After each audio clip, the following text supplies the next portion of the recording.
بسم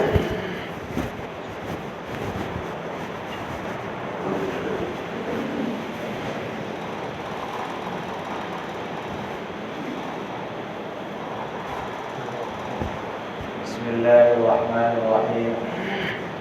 نحمده ونصلی علی رسوله الکریم اما بعد۔ عزیز ساتھیوں، یہ بات عرض کی تھی کہ بھئی اصولی طور پر شریعت نے 4 مالوں کے اندر زکوٰۃ رکھی ہے: سونا چاندی، اموال تجارت، جانور اور کھیتی۔ تو سونا چاندی، اموال تجارت پر گفتگو ہو چکی، جانور پر گفتگو کرنے کی ضرورت نہیں ہے، اس لیے کہ شریعت نے جو نصاب رکھا ہے جانوروں کے اندر اتنا عام طور پر کسی کے پاس ہوتا نہیں ہے۔ چوتھے نمبر پر ہے کھیتی۔ قرآن کریم کے اندر اللہ رب العزت ارشاد فرماتے ہیں: یا ایھا الذین آمنوا انفقوا من طیبات ما کسبتم ومما اخرجنا لکم من الارض، کہ اے ایمان والو اپنی پاکیزہ کمائی میں سے اور اس پیداوار میں سے جو ہم نے تمہارے لیے زمین سے نکالی خرچ کرو، اور اس کے خرچ کرنے میں زیادہ دیر بھی نہیں کرنا ہے۔ اللہ رب العزت ارشاد فرماتے ہیں: وَآتُوا حَقَّهُ يَوْمَ حَصَادِهِ، کہ کٹائی کے دن ہی پیداوار کے اندر شریعت نے جو حصہ رکھا ہے اس کو ادا کر دو۔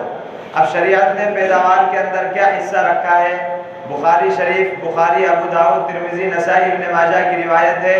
عن عبداللہ بن عمر رضی اللہ عنہما عن النبی صلی اللہ علیہ وسلم قال: فیما سقت السماء والعیون او کان عثریا العشر وفیما سقی بالنضح نصف العشر۔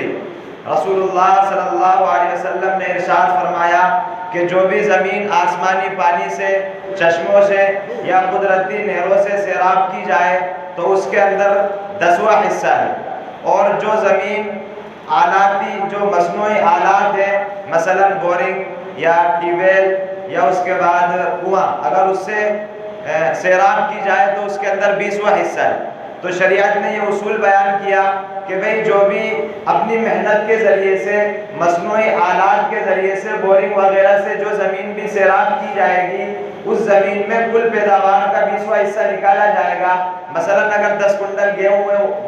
ہوئے ہیں تو یا کوئی بھی اور چیز جو کھیتی کے اندر بوئی جاتی ہے وہ ہوئی ہے، تو اس میں سے 10 میں سے 20واں حصہ آدھا کنٹل۔ اور جو زمین آسمانی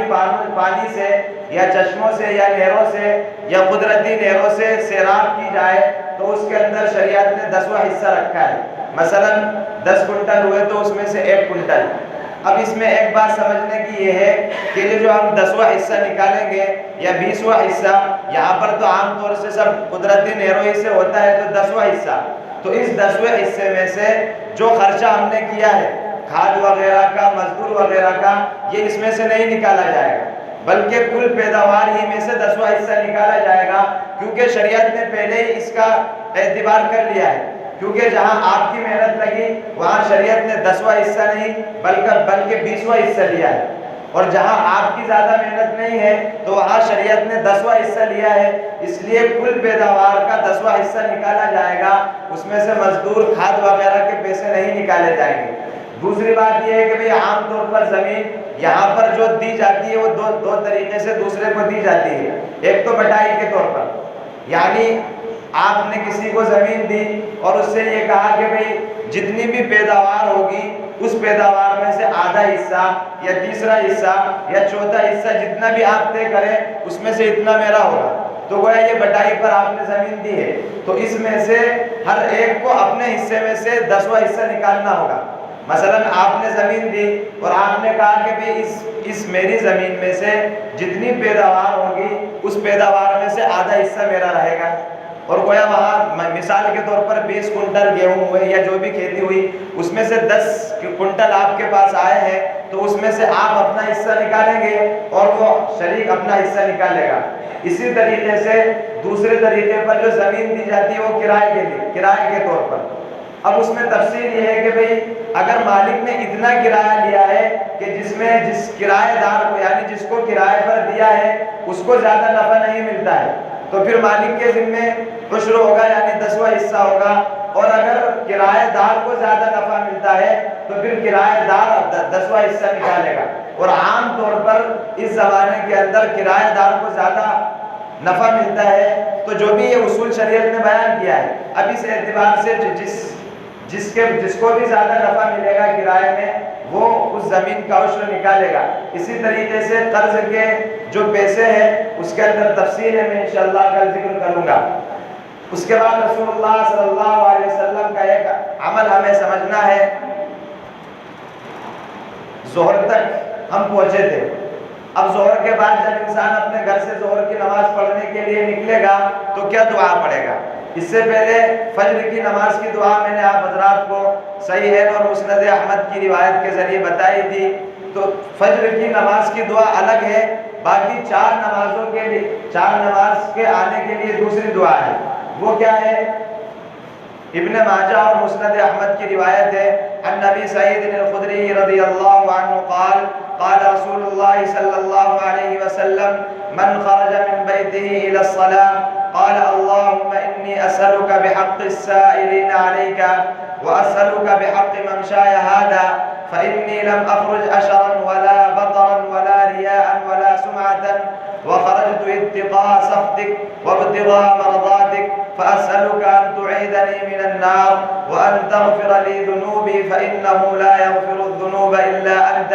أقبل الله عليه بوجهه واستغفر له 70,000 ملك۔